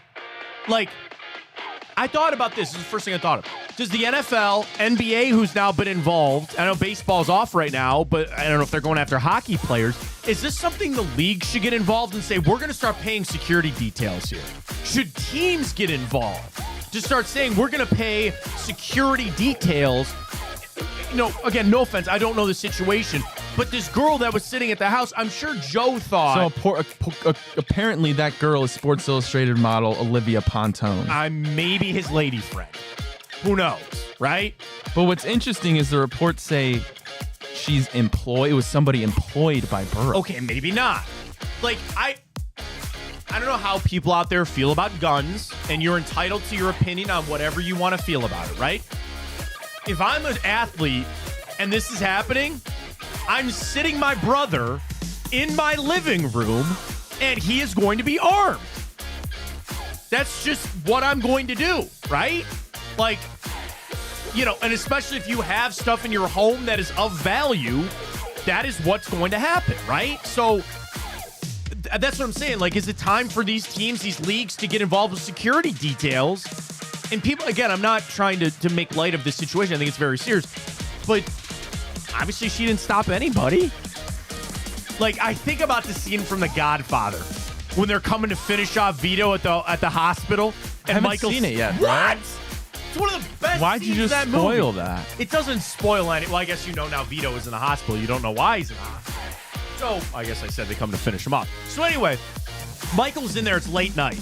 And he's sitting there with his father. And this is one of my favorite scenes. Everybody's gone. He knows what's up. The security guards are gone. All the nurses are gone. And Michael wants in and he goes, we got to move my father. He forces the nurse. He goes, we're moving him to a different room. Then this guy comes walking down the hallway with a bouquet of roses. What's the oldest trick in the book? You know it's in the roses, right? Ah, I'm Enzo, the baker. He's coming to see his father. And he goes, Enzo, he goes, you better get out of here. And he goes, I want to help you. I want to help you with your father. He goes, all right. He goes, you go stand outside. They stand outside on the stoop of the hospital. They put their, coats up and all that. He throws the flowers away. He goes, put your hand in your pocket like you got a gun. The bad guys come rolling up. And they see Michael and Enzo just sitting there. They don't have anything, but they sit there. They see him and they roll away. I don't know why that's right. Could you imagine just sitting at, and I know Bangalorian has already offered his services too. Just standing out front of Joe Burrow's house, looking, ripping a heater. There, bring it on. Like, that's what's going to happen here. And the fact that, like, the government can't find these guys, this gang is supposedly out of Mexico that's pulling all this stuff off. We should start a company right now. Star Athlete Security. Right? Copyright that name. And we'll just go sit at your house while you're on the road. SAS. Star Athlete Security. We'll be licensed, carry, and we'll watch your house for it. No problem. No problem. You like it? Obviously, there's a need for it right now. But, like, how bad would that be, too, if you're any athlete? Like, how bad is that? I've had things stolen from me. But how bad that feels, like, did your home invaded that way? And it doesn't sound like he knows what they took. He said they ransacked it. I don't know if they stole anything, but it's a crazy story. I hope the FBI finds these people. We'll see. That is a crazy story, Matt. Yep. Not so crazy and not so surprising is don't have much news on it, but according to Adam Schefter, the NFL is going to Berlin in 2025 as they look to expand the NFL across the world. I'm sure Australia is on deck after this one, Matt. Do they go to Asia? Would you go to Japan? Is Berlin not in Russia? Berlin, Germany? Oh, dude, the Berlin. Please forget I said that, dude. Oh, no. No, that's Marty Bo Schottenheimer. Schembechler and Marty Schottenheimer all over again. This is Janis Joplin and Charlie Chaplin all over again. You're thinking of the Great Wall of China, not the Berlin Wall. Weren't they already in Germany? That's why I'm like, You not only got the Berlin Wall and the Great Wall of China. That's what's tricky. I did not get those confused. Why would you think the Berlin Wall was? I don't know. For some reason, I was putting Berlin in Russia. No. They ain't going. Trust me, they That's ain't why I going to was- Russia. that's why They I ain't was going like- there, buddy. That's why I was so confused. I'm like, Coming holy soon in North Korea. They ain't going there. There's no way they're going there. Oh, Absolutely no. not. Oh, no. Oh, man. Oh, no. Actually, I really think the next place might be going to Africa because they do so much of that outreach. The only thing is, and trust me, I am oblivious to this, they need a soccer stadium. They need the security and stuff. But, like, Wait, I'm confused. Didn't they already play in Germany this year? yeah. They're But now going to a different place Yeah, they're going in to a Germany? different place now. Oh. So think about it. They've knocked off South America. They've already been in Mexico. They're already been in Europe. They're expanding out to Europe. Eventually, yeah, probably Australia. And then I think Africa would be it. You know, maybe Asia. Again, I would think Japan. I don't think they want to go to China. They're not going to go to China. Obviously, South Korea's got their own little problems right now. I don't think they go to India. I don't think there would be a vibe there, you know, for that. And yeah, you're talking about a lot of these guys that have to get on these planes and fly, and you need bye weeks to mix in that. You know, the Australia one is hard because here's what you would almost need to do. These teams would have to play back to back. You would have to put them on a Thursday night game against one another, have them fly the 18 hours to Australia, spend the week there, play, and then have a bye week after coming back. That's what they have to do if you want anybody to ever play in Australia. But who knows? I mean, I'm sure they'll figure out the logistics. They'll work all through it and all that kind of stuff. But yeah, doesn't do anything for me. I get 9 a.m. football. That's all I really care about. You know, I'm a big Browns fan. Is there a big draw for me to go to London, or if they got drawn into the Berlin game, would I want to go? I don't know. I don't really care. So I get 9 a.m. football. That's it. All right. Lastly, for the morning update, the NBA Cup quarterfinals began last night. The Bucks beat the Magic 114-109. Bucks are in Wisconsin. I know that one. And the Thunder beat the Mavericks 118-104. Quarterfinals continue tonight as the Hawks take on the Knicks and the Warriors take on the Rockets. Yeah. I just think it's so weird the Cavs are off basically this whole week. Like, they don't even play till Friday, which is just nuts. Great. I watched other things last night. Like the NBA Cup, especially because the Cavs aren't in it. I don't really care. That's fine. My team's not in it, so just best of luck. At least we're not going to see those floors anymore. I wanted to see if you're going to bring this up or not. The OHIO Sportsman Act was introduced yesterday. Do you know what this is? Say it again. The what? The OHIO Sportsmanship Act. Ohio State Representative Josh Williams introduced an act yesterday Is that when they all have to shake hands at the end of the game? that would make it a felony offense if you plant a flag Oh, my at God. Ohio Stadium. Give me a break. I am going to try really hard. Are you kidding me? Really hard to keep this on the rails. Is that right real? here. This? Is this real? Yes. Ohio State fans are so First off. insecure. So First off. insecure.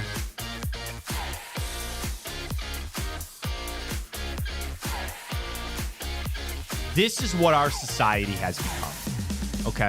You're a state representative.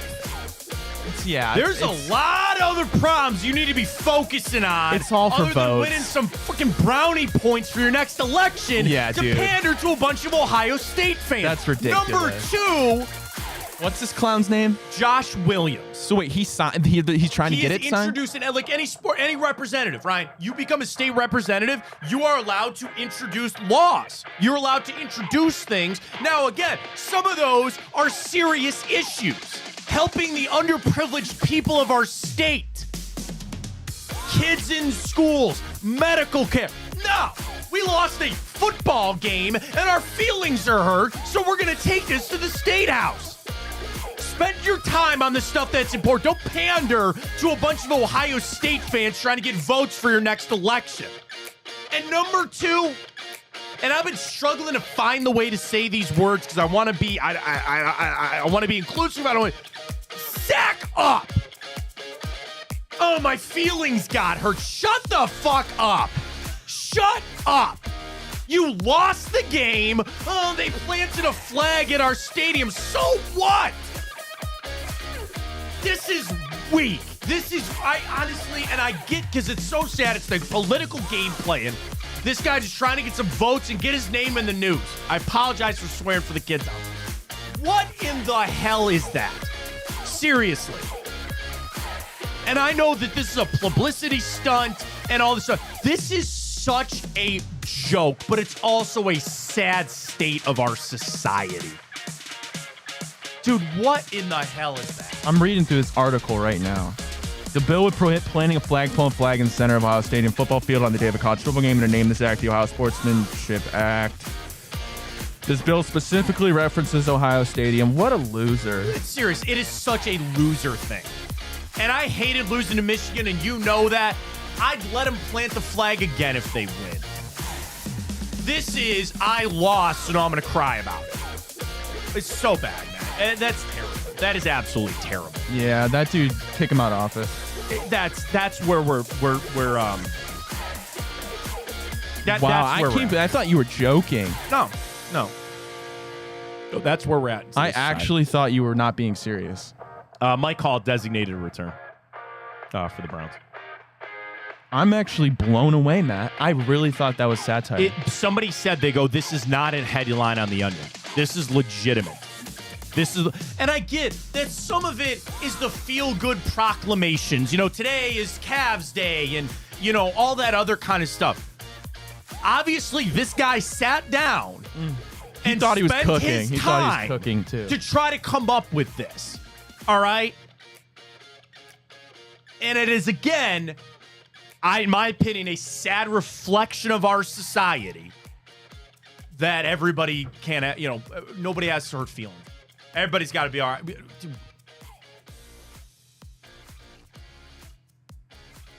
That's where we're at. A felony. There are people out there hurting people.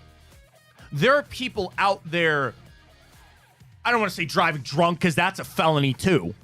But like, there are people out there robbing and stealing and hurting other people. That's another thing that just gets angry, and I guess I should run for state senator or something to try to fix this. When you see these guys taking plea deals, or women taking plea deals, and you go, guy got off on probation? What? And I get that this guy's a prosecutor. That's not what I'm talking about. A felony? Why don't you focus on the things that are most important, okay? Fix our state. Fix some of the problems that we got going on around here. I can't believe this. That's a joke. It is sad. This is terrible. I was waiting for that to be Barry McCockiner or something, but it's real.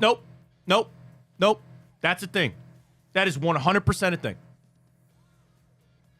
Spent time on that. Ugh. Could be working about some bipartisan issues here. Trying to reach across the aisle, get some things figured out. Could we focus on, I don't know, inflation? Could we help out families that are struggling here? Could we help out some kids? No. I'm going to sit down and spend my day trying to come up with this law because somebody hurt my feelings about planting a flag at Ohio State. He's going to regret that, man. That's terrible. He's going that is to awful. regret that. That is absolutely. It's got to be a joke. Gotta fight. I mean, if he has a PR manager, again, you gotta find a new job. You knew he sat down thinking like, "Watch me do this." He said, "I'm cooking." It's now just getting picked up everywhere. Breer's got it. They're all watching our show.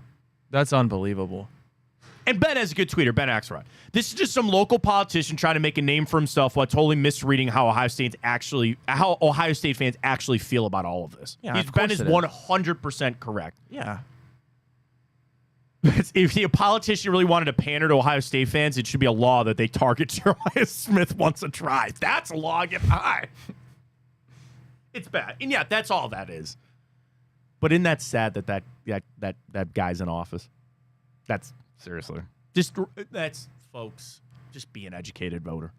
I tell you this, we don't talk politics on the show. We don't get on our soapbox because you are entitled to whatever vote you want.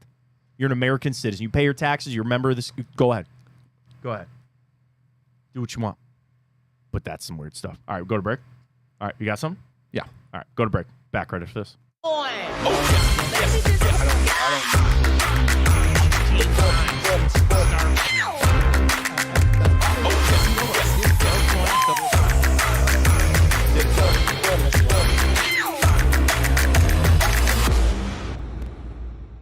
The Big Play Sports Network. Download the free app today to watch all of your favorite hosts on demand.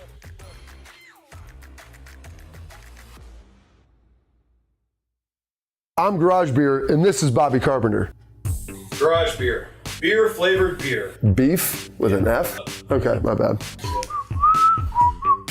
It's crisp and cool, and it doesn't taste like. I'm Bobby Carpenter. I drink in garages because my wife says I don't belong inside.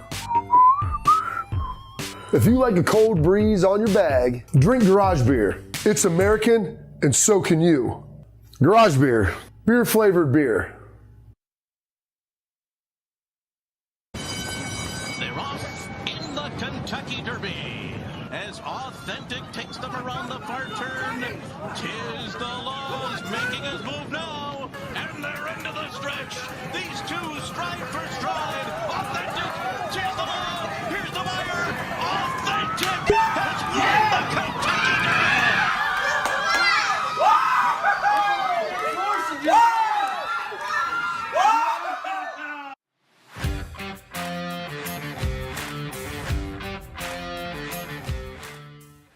What an embarrassment.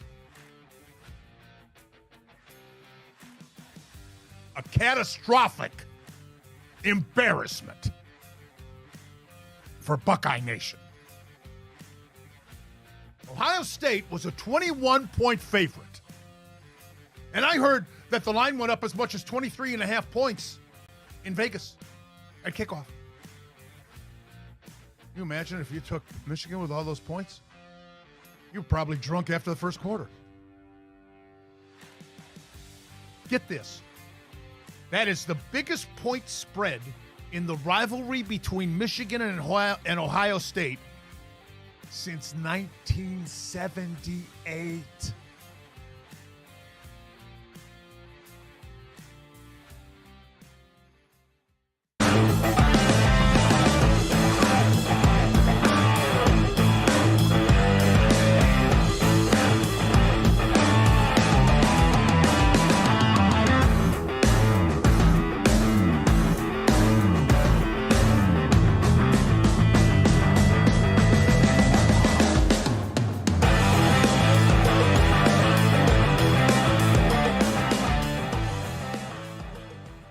Welcome back, Fontana Show, right here on Big Play. Follow us on Twitter X at Fontana Show, Instagram, YouTube. It's all Big Play. We welcome in Noah Weiskopf joining us. OBR Browns with Noah. No, I apologize, we were late. We got really heated on this. Have you seen this thing about this this law about if they plant a flag at Ohio Stadium and it's a felony? Noah, I know Ohio State fans are not taking this loss to Michigan all that well, but that is one of the craziest things I have read in a long time. It's funny. I just read it right before I got on here, and I'm like rereading it. I'm like, what is this? And it's just, I've never seen anything like that before, ever. It's publicity. It's what it all is. Noah joining us. All right, Browns turn our attention to the Chiefs, mathematically eliminated from the playoffs. I also got to ask you about Deshaun Watson. So we got into, I don't want to say a knockout, drag out about it, but it was like, no, I think that's just such a bad look. And I'm not telling a guy that he can't go enjoy his dinner with his girlfriend. The need to post it on social media. I think it looked like a shot at his teammates that they're here busting ass and all that kind of stuff. Do you think it's just unequivocal that is just severed? Like the relationship, we know they have to pay him. They'd probably still be here. Do you think that relationship with the Browns and Deshaun Watson, do you think that is completely severed at this point? I think it's pretty close, honestly. I really can't see a world in which he plays. He especially goes out and starts week 1 next year and starts as their quarterback. If it were me, I probably wouldn't have posted that, right? Even if I'm doing it, it's like, what do you gain out of posting that? You know how this Browns fan base is. It just sort of sums up the season, I guess, and really how Browns do feel about Deshaun. And it makes you think like, hey, if Myles Garrett were to go down with some sort of crazy injury in a season, and he posted that at this point, I feel like Browns fans would probably even have a similar reaction. I don't think it has to do with just because he was not playing well when he was here. I think that if anyone were to post that, then it would draw and elicit, attention from Browns fans, and they would not be happy with it. But yeah, that's something there where if it were me, I probably wouldn't post. I imagine if you were in the same shoes, you probably wouldn't post it, and you just don't gain anything out of it. And I think that sort of sums up the Deshaun Watson experience in Cleveland pretty well. It's two things. Either did it to take the shot, or I think even worse, Noah, he didn't even think about it. That's how far removed the Browns are from Deshaun Watson's mind that he didn't even think about it. And normally that's an excuse. Like, oh, I forgot, or he didn't think about it. I actually think that's worse in this situation where he is so far removed from this team, his teammates, and frankly, playing football that it didn't even register in his mind. We don't know what it was. Like, neither one of us know exactly what went into it.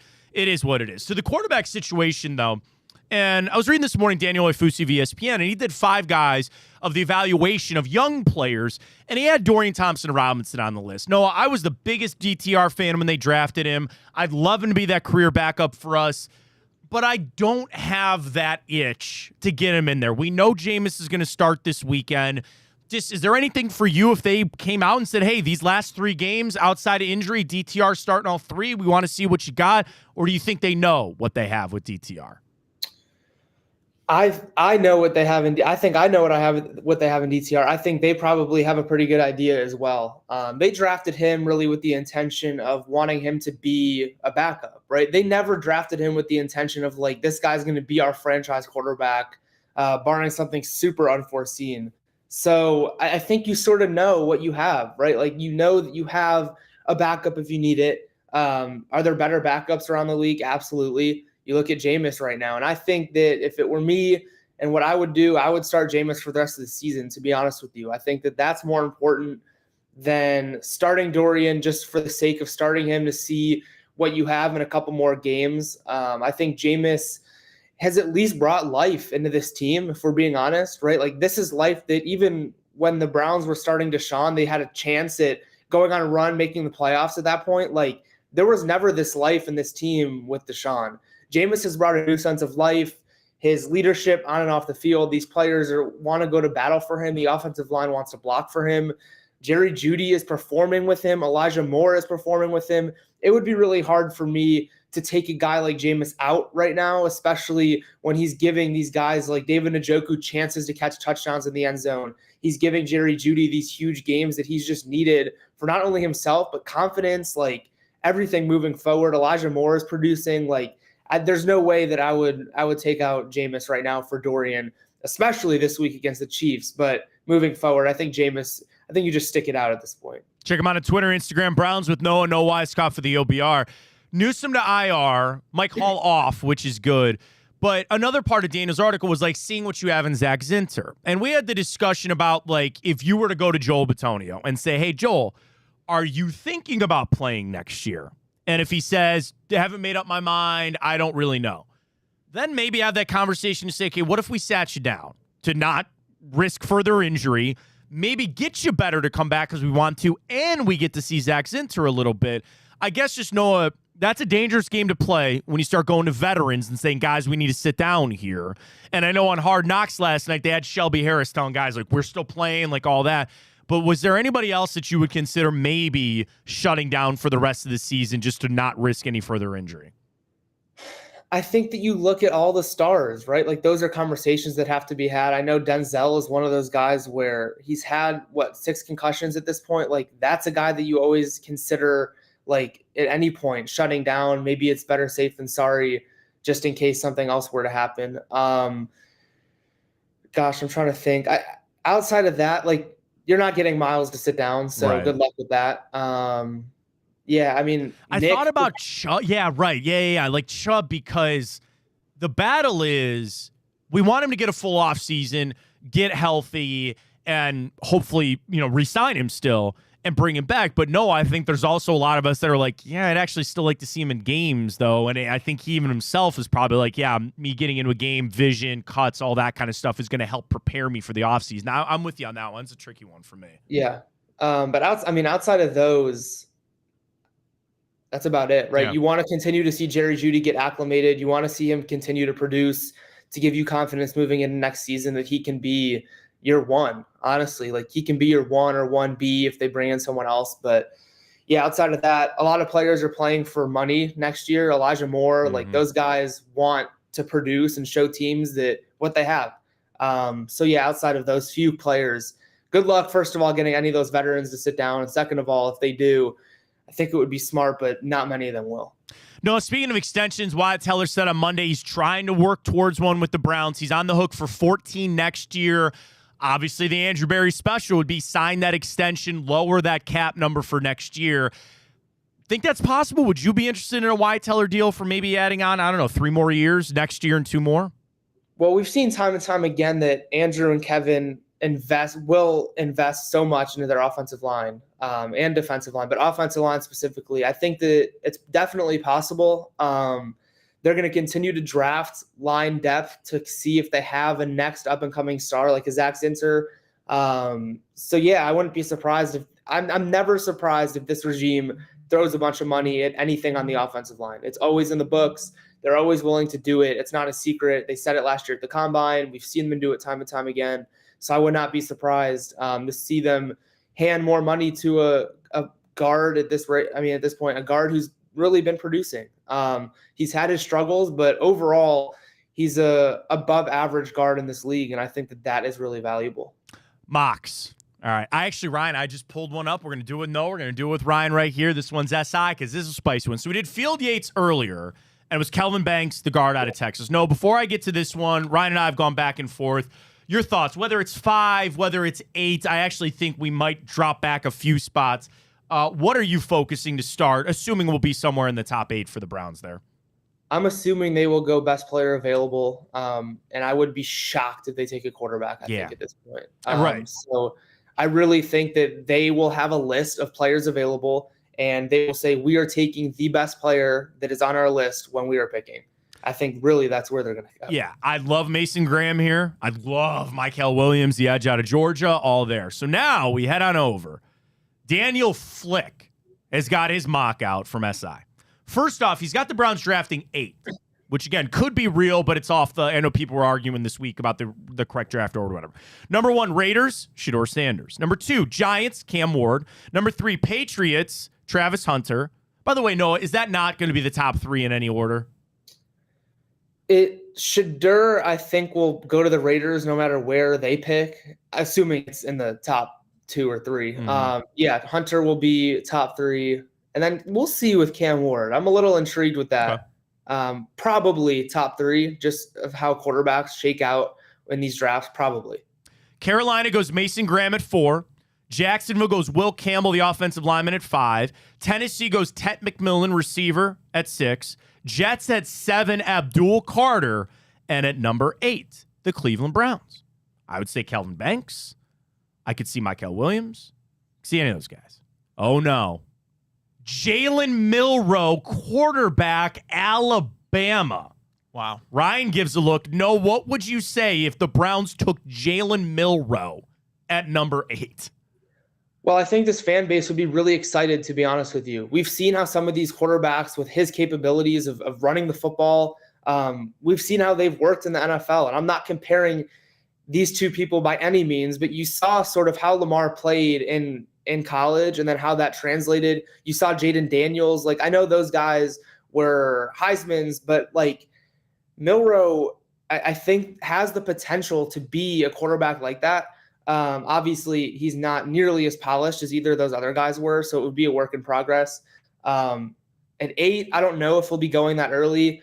I think it's going to take more time to see where teams actually have that guy, Milroe and other quarterbacks, going. But I think this fan base would be amped for that pick. Correct me if I'm wrong. And I think that there would be a lot of hope And it'd almost be like them taking Baker all over again. It's like wanting to see him as soon as you can.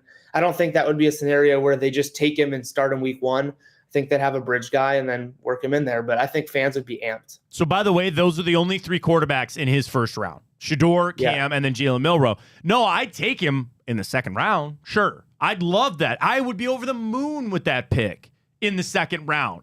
Is he going to last to 36, 37, 38? I don't know.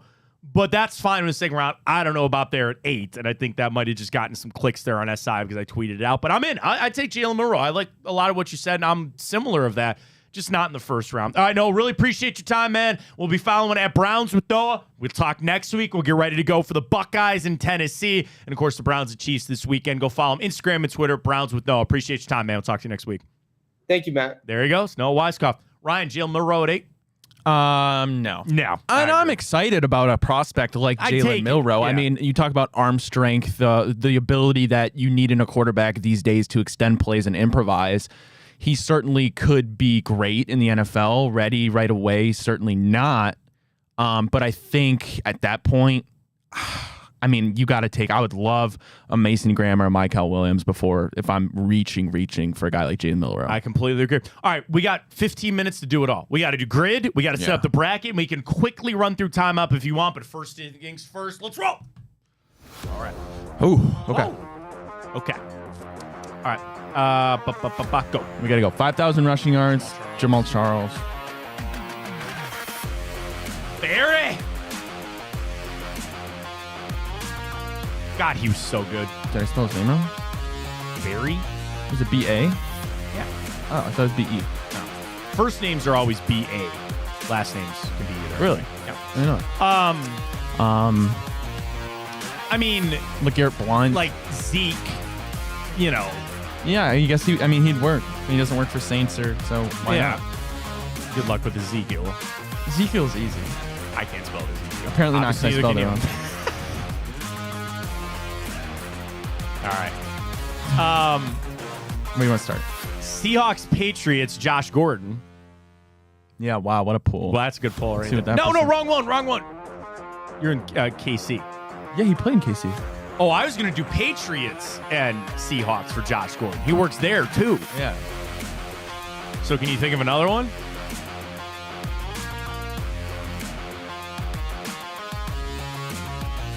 Jacoby Brissett, no. Brian Hoyer, no. Stephon Gilmore never played for Seahawks, did he? No.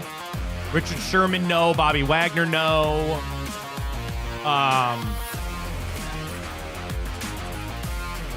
Chad Henne play for Seahawks? I don't think so. That's not ringing a bell. Did Matt Flynn play for Kansas City? Don't think so. Deep cut. Matt Hasselbeck. Either one of those spots, I don't think so. Golden Tate, I don't think played. Seahawks Lions, isn't that Golden he Tate? works there. He works Golden Tate there, yes. That it does.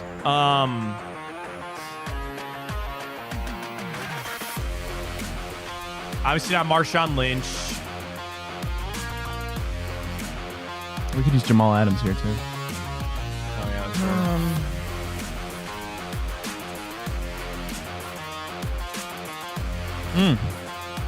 Trying to think back to all those Super Bowl teams with Russell Wilson. I mean, when I tell you that this might be the deepest cut of the deepest cuts that we've ever had doing the grid, do you remember a guy named Austin Pastor? No. He used to play for the Browns. I know he played for the Seahawks, and I think he played for the Chiefs. But when I tell you that is like... All right, well, should we start ripping the Saints? Yeah, sure. Okay. Saints, Kansas City. Tyrann Mathieu. Just can't spell.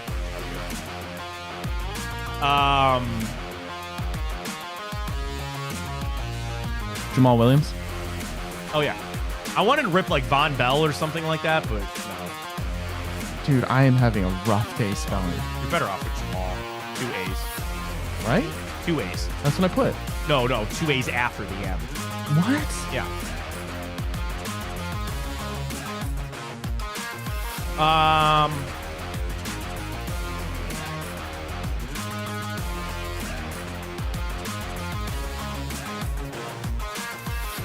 Brandon Cooks did play for the Patriots, did he? I don't think so. No, he did. Right? I'm pretty sure he did. Or am I just making that No, up? I think he did.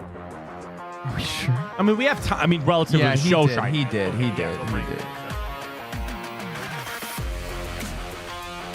All right. So We got Josh Gordon. for either one. Can we open it up to find another one? Jimmy Graham never played for the Patriots, I don't think.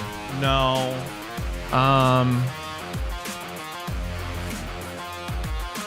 Doug Baldwin. I don't think. I want to picture him in KC, but I can't. Gino, no. Michael Crabtree. Drew Lock, no. Russell, obviously not. Matt Hasselbeck, you said I don't think. Fitzpatrick, no.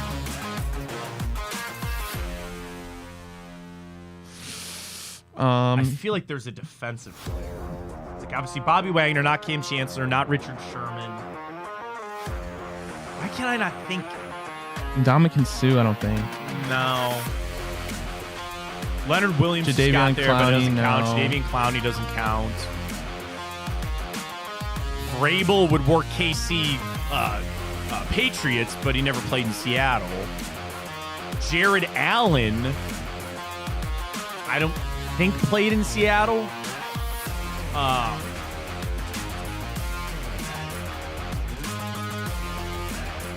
Where did KC get Charles Gimenez? I want to shoehorn that in, but I don't think it works.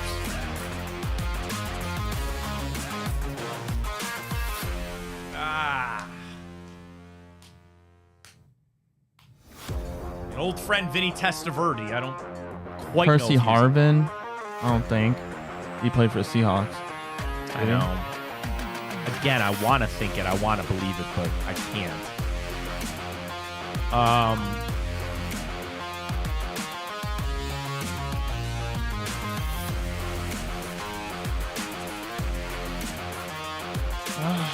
don't know, man.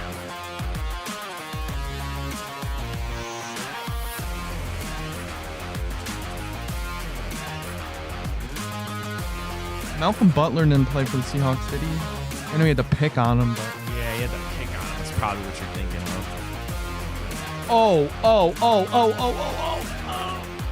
I don't know. I was going to say Deion Jones. And there's Michael Kendricks and Eric Kendricks. Michael Kendricks was in Seattle. But God bless, there was another guy. There's another linebacker that I can't think of. Like, obviously, Patriots linebacker, not Willie McGinnis. Ty Law.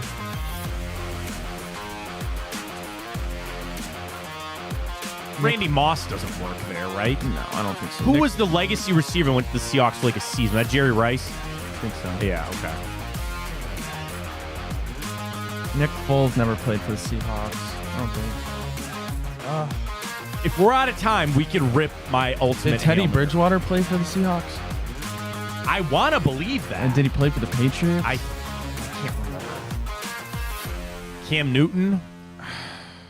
I mean, like, Danny Shelton? Did he ever play for the Seahawks?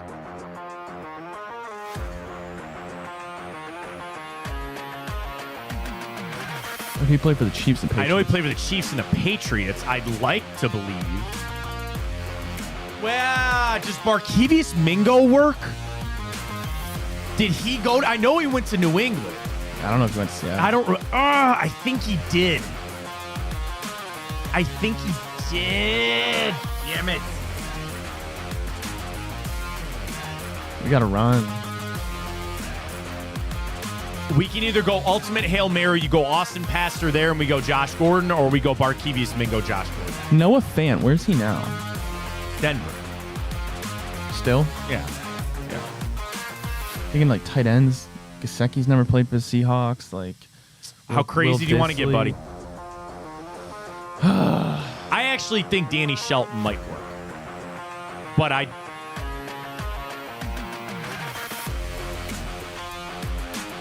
I'll leave it up to you. Jerick McKinnon, did he ever play in Seattle? JD McKissick? Did he ever play in New England or? Sammy Watkins never played there, right? I don't think. All right, we got. Well, okay. Any kickers? That I can think of. Matt Prater? I don't think. Gostowski? Did Steven Gostowski kick in Seattle? I think we're limited to Danny Shelton here. All right. Or Barkevius Mingo. What do you want to rep? I guess Danny Shelton. Dion Branch. Can I? We should have gone Hail Mary here. Seahawks, Patriots, Chad Brown, Dion Branch. I mean, not many. Farrell Brown. Austin Pastor would not have worked, by the way. Oh, I want to see kickers. Oh, well, man. Oh, no. I was thinking of Paul. Warren Moon worked for Seahawks Chiefs. Wow, what a deep cut that was. I was thinking CJ of Paul Spiller. McQuiston, actually. That's the guy that was Browns Seahawks back to the Browns.